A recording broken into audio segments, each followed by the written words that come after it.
इतिहास मिटा देंगे, इतिहास इतिहास मिटा देंगे, इतिहास। अरे भड़वे, देखते हैं तुम्हारी माँ की छाती के दूध में कितनी ताकत है। नीचे से लेकर के ऊपर तक अगर सोझा नहीं कर दिए तो हमारा भी नाम संतोष रेणु यादव नहीं। भड़वे, चुपके से वार करते हो, चुपके से। अगर हिम्मत है और अगर बाय मिस्टेक अगर तुम्हारी सरकार अगर बन जाती है बाय मिस्टेक, तो अपने सरकार को बोल देना कि 15 मिनट के लिए प्रशासन को अलग कर दे और उसके बाद विरोध कर दे। अगर तुम्हारी खानदान का निस्तारा बूट नहीं कर दिए तो फिर हम भी एक श्री कृष्ण के वंशज नहीं। इसके माई के लाल में जितना ताकत होगा फरिया लेना। खैर मनाओ कि मेरा हाथ पांव बांध दिया गया है, वरना हमारे शोषित समाज पे जुर्म करने वालों का हश्र क्या होता है और मैं किस कदर उसको नेस्तनाबूद करता हूं,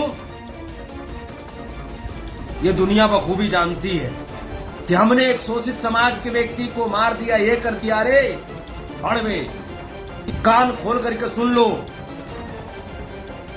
जो तुम्हारी मंशा थी ना लोकतंत्र को खत्म करने की, संविधान को खत्म करने की, और भाजपाई गुंडे को मैं बता देना चाहता हूं कि सत्ता सब दिन नहीं रहती। हो सकता है राजनीतिक सत्ता की बात तुम करते होगे, लेकिन खानदानी सत्ता सदा शोषितों के हाथ में रही है। और बाबा साहब भीमराव अम्बेडकर के संविधान में ये बातें बखूबी लिखी हुई है। मान सिंह के औलाद थोड़े हैं जो सत्ता बचाने के लिए अपनी बेटी अपनी बहन को कुर्बान कर देता हो। गला बैठ जाता है जब चंदन यादव के बारे में सुनते हैं, समझते हैं, सोचते हैं। और ये सामंती लोग, ये सामंतवादी व्यवस्था, ये भाजपाई सामंती गुंडे, चिंदी चोरी गुंडे, इसका जवाब तो मिलेगा। आज नहीं तो कल, लेकिन फल तो मिलेगा। जिन्होंने बेटी की रक्षा हेतु अपने आप को शहीद कर लिया, उस कोख को नमन करते हैं जिस कोख ने चंदन यादव जैसा दिलेर बेटा पैदा किया होगा। कुछ क्रांतिकारी साथी कष्ट में होंगे, तकलीफ में होंगे, क्योंकि बात ही कुछ ऐसी है। जिस प्रकार से छपरा सारण की धरती पर लोकसभा चुनाव 2024 के 5वें चरण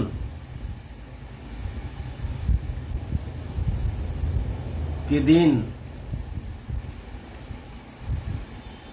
सामंतियों के द्वारा, भाजपाई सामंतियों के द्वारा शोषित समाज के ऊपर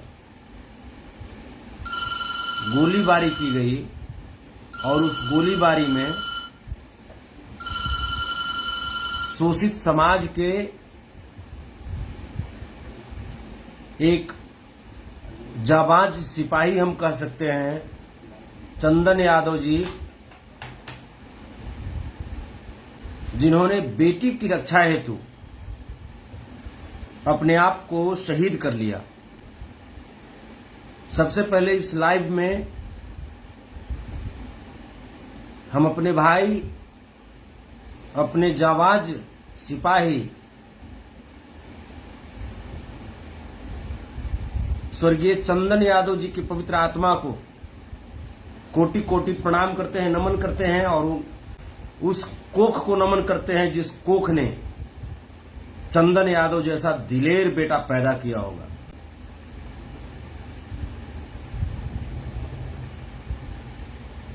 हम राज्य सरकार से चंदन यादव के परिजनों को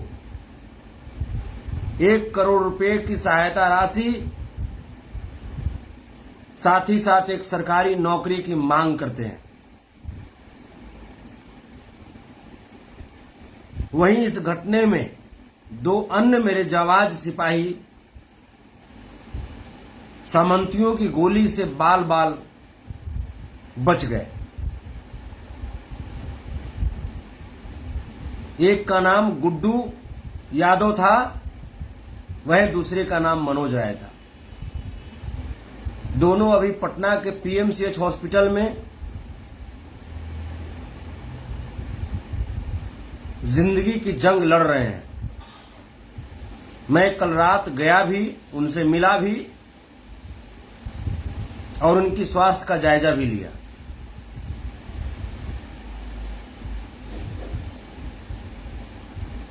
मैं इस लाइव के माध्यम से समाज की बेटी, सारण लोकसभा के इंडिया महागठबंधन की प्रत्याशी बहन रोहिणी आचार्य जी को कोटि कोटि धन्यवाद एवं सलाम करता हूं। सैल्यूट है ऐसी बेटी को, ऐसी बहन को। आपने पहले ही एक समर्पित बेटी होने का पहचान दिया था, पैगाम दिया था, लेकिन आप एक कर्मठ उम्मीदवार भी हैं, कर्मठ नेता भी हैं। इसकी भी आपने पहचान उन बूढ़ लुटेरों का सामना करके दिया है। गर्व है मुझे रोहिणी आचार्य जी पे, जिस बेटी ने अपनी जान की परवाह किए बिना लोकतंत्र और लोकतांत्रिक व्यवस्था के दुश्मनों का पुरजोर मुकाबला किया।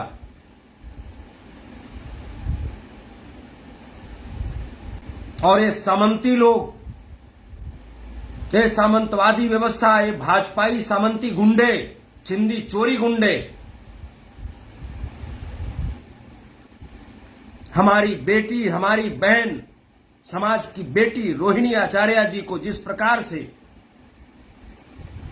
भद्दी भद्दी गालियां दे करके अपमानित करने का, उनका मनोबल तोड़ने का प्रयास किया,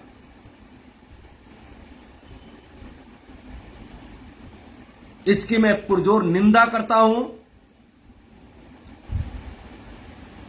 और उन सामंतियों को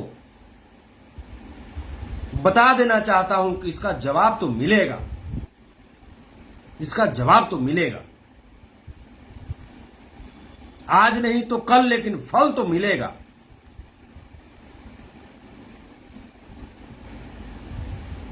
गला बैठ जाता है जब चंदन यादव के बारे में सुनते हैं, समझते हैं, सोचते हैं।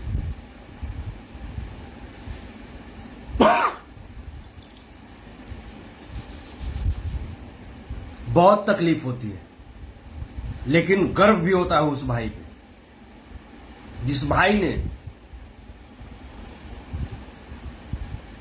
शोषित समाज की मान सम्मान को जिंदा रखा।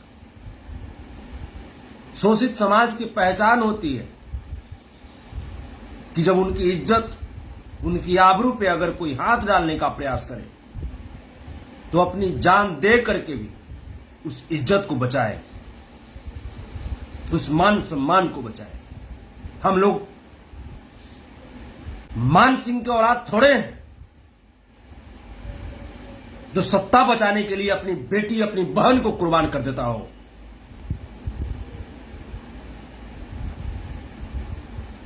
हमारी रगों में आज भी इतिहास का खून दौड़ता है और भाजपाई गुंडे को मैं बता देना चाहता हूं कि सत्ता सब दिन नहीं रहती। हो सकता है राजनीतिक सत्ता की बात तुम करते होगे, लेकिन खानदानी सत्ता सदा शोषितों के हाथ में रही है। और बाबा साहब भीमराव अम्बेडकर के संविधान में ये बातें बखूबी लिखी हुई है। लोकतंत्र के हत्यारों, संविधान के हत्यारों, कान खोल करके सुन लो। जो तुम्हारी मंशा थी ना लोकतंत्र को खत्म करने की, संविधान को खत्म करने की, वो मंशा जब तक चंदन यादव जैसे कोहिनूर हीरा इस धरती पे हैं, जब तक गुड्डू यादव जैसे, मनोज यादव जैसे कोहिनूर हीरा हमारे शोषित समाज में हैं, तब तक बाबा साहब भीमराव अम्बेडकर के संविधान को कोई आंख भी नहीं दिखा पाएगा। बहुत लोग खुश होंगे कि हमने एक शोषित समाज के व्यक्ति को मार दिया, ये कर दिया। रे भड़वे, तुमने मारा नहीं, तेरी मां ने ऐसा लाल ही पैदा नहीं किया है जो शोषित समाज के किसी व्यक्ति को टच कर दे, बल्कि वो मेरा भाई शहीद हुआ है बेटियों के सम्मान में, इस संविधान की रक्षा करने में वो शहीद हुआ है।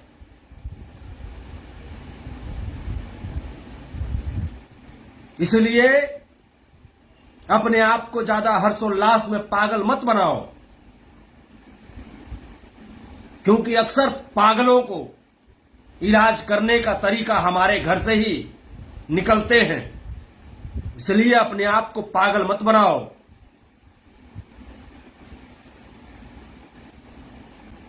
खैर मनाओ कि मेरा हाथ पांव बांध दिया गया है, वरना हमारे शोषित समाज पे जुर्म करने वालों का हश्र क्या होता है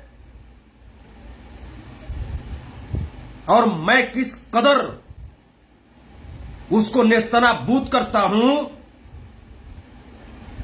यह दुनिया बखूबी जानती है, बखूबी जानती है दुनिया। चाहे कटिहार की घटना देख लो, चाहे कल्याणपुर मोतिहारी का घटना देख लो, चाहे अंबा की घटना देख लो, बखूबी जानती है दुनिया। और रही बात छपरा की, तो छपरा मुबारकपुर में भी मैं पहुंचा था और यहां भी पहुंचूंगा। जिसके माई के लाल में जितना ताकत होगा, फरिया लेना, फरिया लेना। देखते हैं तुम्हारी मां की छाती के दूध में कितनी ताकत है। नीचे से लेकर के ऊपर तक अगर सोझा नहीं कर दिए तो हमारा भी नाम संतोष रेणु यादव नहीं। भड़वे, चुपके से वार करते हो, चुपके से। अगर हिम्मत है और अगर बाय मिस्टेक अगर तुम्हारी सरकार अगर बन जाती है बाय मिस्टेक, तो अपने सरकार को बोल देना कि 15 मिनट के लिए, 15 मिनट के लिए प्रशासन को अलग कर दे और उसके बाद भिड़ंत कर दे। अगर तुम्हारी खानदान का निस्तराबूत नहीं कर दिए तो फिर हम भी एक श्री कृष्ण के वंशज नहीं। 15 मिनट इतिहास मिटा देंगे, इतिहास। हम लोग धैर्य से हम लोग रख रहे हैं, संविधान पे भरोसा है, कानून पे भरोसा है, न्यायपालिका पे हम लोग को भरोसा है। तो इसका मतलब हम लोगों को कमजोर मत समझो।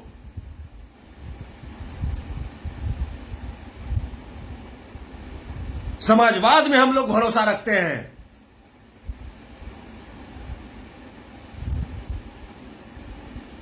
और जो भी लोग जो मुझे कॉल करते हैं, मुझे मैसेज करते हैं इस तरह की घटनाओं पे, मैं उनसे भी मैं बहुत तकलीफ में रहता हूं, मैं बहुत दुखी हूं। जब जब इस तरह की घटना घटती है तो आप मुझे कॉल करते हैं, संतोष जी कुछ कहिए, संतोष भाई कुछ बोलिए। आप ये क्यों नहीं सोचते कि संतोष भाई के ऊपर जब होता है उस समय कहां कौन हमको साथ देता है? बताइए आप। 10-10 बार मेरे ऊपर जानलेवा हमला हुआ, आज तक बताइए सरकार रहने के बावजूद सुरक्षा प्रदान मुझे नहीं किया गया। 7-7 केस मेरे ऊपर है। कौन है इसके लिए? कौन सोचने वाला है? बताइए आप। मेरे भी तो बाल बच्चे हैं, मेरे भी तो परिवार हैं। आज हम लोग क्या कर रहे हैं चंदन यादव के लिए? सिर्फ फेसबुक पे आकर के लिख रहे हैं ईंट का जवाब पत्थर से दिया जाएगा, ईंट का जवाब पत्थर से दिया जाएगा। ये ईंट का जवाब पत्थर से कब दिया जाएगा? कब धरातल पे आप लोग उतरोगे? मैं पूछना चाहता हूं आप सबसे, क्या फेसबुक पे लिखने से लड़ाई होती है क्या? ये फेसबुक की लड़ाई हम लोग कब तक लड़ते रहेंगे? जब जरूरत पड़ेगी रणक्षेत्र में उतरने की तो आप लोग अपने अपने परिवार को देखने लगेंगे, अपने अपने बच्चों को देखने लगेंगे। बहुत तकलीफ होती है। आज चंदन यादव इस दुनिया में नहीं रहे। समाज की मान सम्मान के लिए उन्होंने अपने आप को शहीद कर लिया। छपरा में कितने ऐसे लोग हैं जो चंदन यादव के नाम पे 5 कट्ठा जमीन दे करके और एक स्मृति स्थल बनवा सकते हैं? है कोई माई का लाल छपरा में? बताओ।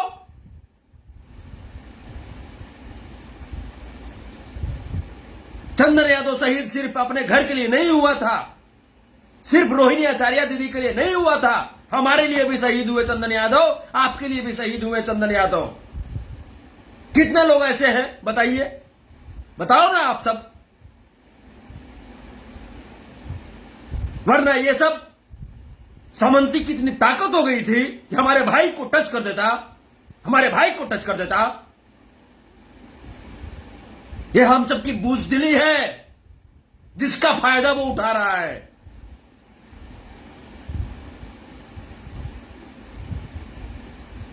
और लोग कहते हो कि ये घटना राजनीतिकरण है, राजनीतिकरण है। नहीं, ये घटना राजनीतिक प्रेरित नहीं है, ये घटना सामाजिक प्रेरित है। ये सामाजिक घटना है।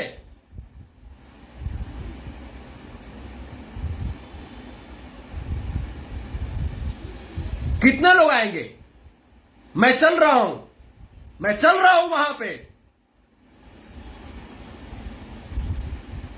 लेकिन कितने लोग साथ में खड़े होंगे? नहीं खड़े होंगे आप लोग। सिर्फ फोन पे, सिर्फ फेसबुक पे कहने से होगा, फेसबुक पे कहने से होगा। अरे जिस दिन हम लोग जाग जाएंगे उस दिन इन लोगों का इतिहास बचेगा, इतिहास बच पाएगा इन लोगों का। लेकिन हम लोग राजनीति और सामाजिक चीजों को एक ही जगह मरोड़ देते हैं। राजनीति अपनी जगह पे होती है, सामाजिक अपनी जगह पे होती है। इन चीजों को समझना पड़ेगा, हम लोगों को समझना पड़ेगा हम लोगों को।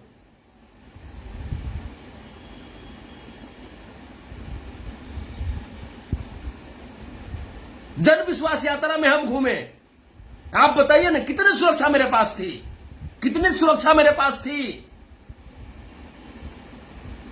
जन विश्वास यात्रा में मेरी गाड़ी खराब हो गई थी, उसके बावजूद हम घूम रहे थे। कहीं कभी उसके गाड़ी लेकर के, कभी उसके गाड़ी लेकर के, अपने घर का पैसा जला कर घूमे हैं। आप बताइए ना कितनी सुरक्षा मेरे पास थी, कौन सुरक्षा हमको दिया था बताइए आप हमको। उसके बावजूद समाज के लिए लड़ता हूं, लड़ता रहूंगा, मर जाऊंगा, लेकिन पीछे नहीं हट सकता हूं।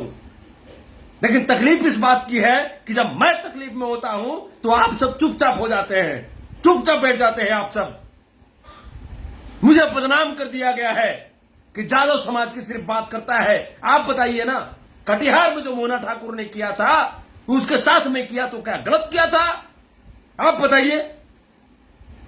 10 वर्षों में 350 बेटियों के साथ रेप किया था। जादव समाज की बेटियां थी, दलित समाज की बेटियां थी, पिछड़े समाज की बेटियां थी, अल्पसंख्यक समाज की बेटियां थी, जिसके साथ रेप किया था मोना ठाकुर। मैं उसके साम्राज्य को खत्म करने का मैंने प्रयास किया और अंततः आप लोग के प्रयास से उसका साम्राज्य खत्म हुआ। तो क्या गलत था? कल्याणपुर में मेरे समाज के भाई का सर मुड़ दिया गया था, उज्जवल यादव का थूक चढ़वाया गया था। उसके खिलाफ मैंने बिल्कुल फूका मैंने बिल्कुल उस सामंतियों के खिलाफ। तो क्या गलत था? आप बताइए मुझे। वहां भी मेरे ऊपर केस हुआ, कटिहार पे भी मेरे ऊपर केस हुआ, मुबारकपुर में जब घटनाएं घटित हुई वहां पे भी संतोष रेणु यादव पहुंचा।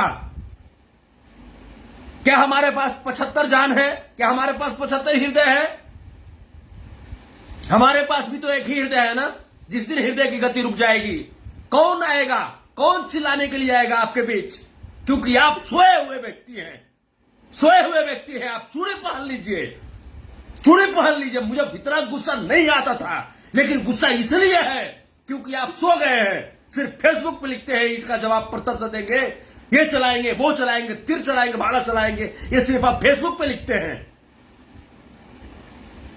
कुछ नहीं आप कर पाएंगे। आपके घर से बेटियों को उठा करके लेकर चला जाएगा, फिर भी आप कुछ नहीं करेंगे। रोहिणी आचार्य का मतलब कोई मामूली बात है? मामूली बात है? ये 3 टके के भड़वे लोग रोहिणी आचार्य को उल्टा पुल्टा बोलेंगे। किस बात की कमी रोहिणी आचार्य के पास थी? क्या उनके पास खाने के लिए पैसा नहीं है जो चुनाव लड़ने के लिए आई हैं? वो चुनाव हमारे और आपके अधिकार को दिलाने के लिए आई हैं। वो हमारे आपके अधिकार को दिलाने के लिए वो संघर्ष कर रही थी। कितने लोगों ने बोला, कितने लोगों ने पोस्ट किया, कितने लोग पहुंचे वहां पे, बताइए आप।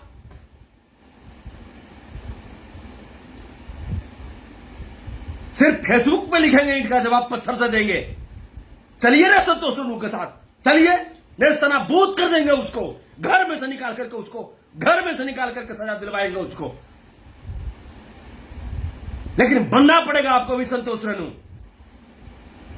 धरातल पर उतरना पड़ेगा आपको, जमीन नापना पड़ेगा आपको।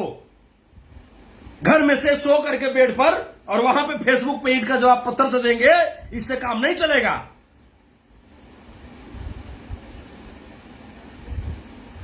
बहुत आसान है किसी को भी दोष लगा देना। लालू जी को दोष लगा देना, तेजस्वी जी को दोष लगा देना बहुत आसान है। लेकिन अपने अंदर झांक करके देखिए, लालू प्रसाद यादव जी एक राजनेता हैं, तेजस्वी यादव जी एक राजनेता हैं, और वो कभी भी कुछ भी बात करेंगे वो पॉलिटिकल दृष्टिकोण से ही बात कर सकते हैं। ये उनकी मजबूरी है। आप तो एक नेता नहीं है ना, आप तो एक समाज के व्यक्ति हैं ना।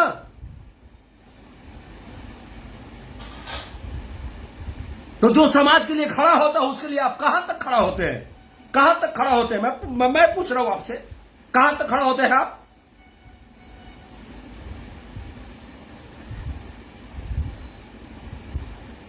सीखना होगा आपको भी, अन्य समाज की तरह आपको भी सीखना होगा। आप याद कीजिए, सुखदेव गोगामेड़ी की हत्या के बाद यह समाज के लोगों ने पूरे देश को हिला दिया था, पूरे देश को हिला दिया था। है आपके अंदर कुवत, है ताकत आपके अंदर, है ऐसी एकता आपके अंदर? आप तो भाई फूल करके गुब्बारा हो गए हैं कि हम इतनी जनसंख्या में हैं, 85% हम लोग हैं, 85% हम लोग हैं। अरे चुन चुन करके ऐसे ही खत्म कर देगा, खत्म कर देगा। वरना जागिए, जागिए, अभी भी हम बोल रहे हैं। अगर नहीं जागिएगा तो कोई बात नहीं, संतोष रेणु तो चुप होकर के बैठने वाला नहीं है। हमसे बर्दाश्त नहीं हो सकता। हम पहुंचेंगे, वहां पे पहुंचेंगे और देखते हैं किस मां की लाल के अंदर इतनी ताकत है जो हमारे समाज को आंख दिखा देगा। पहुंच रहे हैं, हम पहुंचते हैं। बहुत जल्दी तिथि तय करते हैं, बहुत जल्दी तिथि तय करते हैं।